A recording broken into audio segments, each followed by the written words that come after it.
Have your views on Edward Snowden changed since Trump may have pardoned him? Do you think Trump should? No, I don't. When he left Hawaii, he stole over 1 million classified documents. Some of those documents were connected to PRISM and the surveillance state. And he released those documents to the media, like the Pentagon Papers and things with WikiLeaks and other things before it. That's fine, fair game.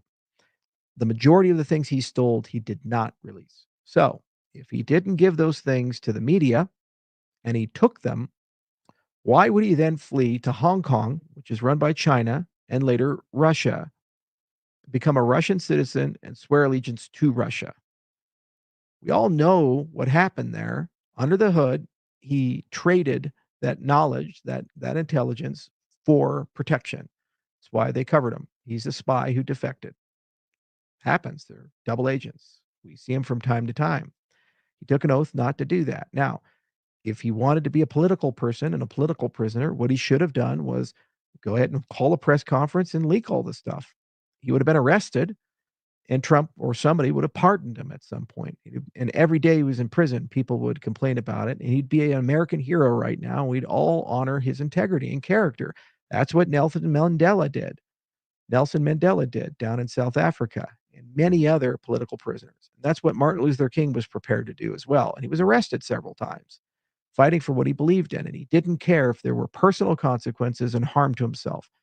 Martin Luther King didn't say the United States is systemically racist and flee to the Soviet Union and make propaganda videos every week about how bad America is and how evil the South is. And he'll return only after the South heals itself. But now we have an expectation we should do this. This is fundamentally different than Ross Ulbricht. Ross committed a crime where the sentencing should have been probably in the magnitude of 5 to 10 years. He served 11 years. He was given a double life sentence for running a website. It was wrong at so many levels, and he needed to be freed and let go. And it's fundamentally different than whistleblowers who find some evidence of foundational government corruption, and they very courageously reveal it, and they take the consequences of it.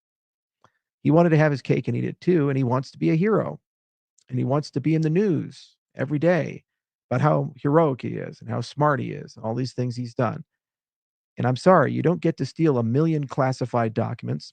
You can look that up. There was a bipartisan commission that came together to assess the impact of Snowden running away. There was 1 million documents that he took from his time in NSA. And then just go to China. And when they don't bite, go to Russia. And when they bite, become a citizen, swear allegiance to the Russian government, to Vladimir Putin. You have to do that to be a Russian citizen. And, if you think he's a credible guy, then media, go look Edward Snowden in the face and ask him to criticize Vladimir Putin. See what he does. And ask him what happened to Navalny and these other things, if that's okay. And if Putin is a dictator, and if he harms his people, or if he's not good for his people. And see how welcoming Russia will be if he responds in the way he should.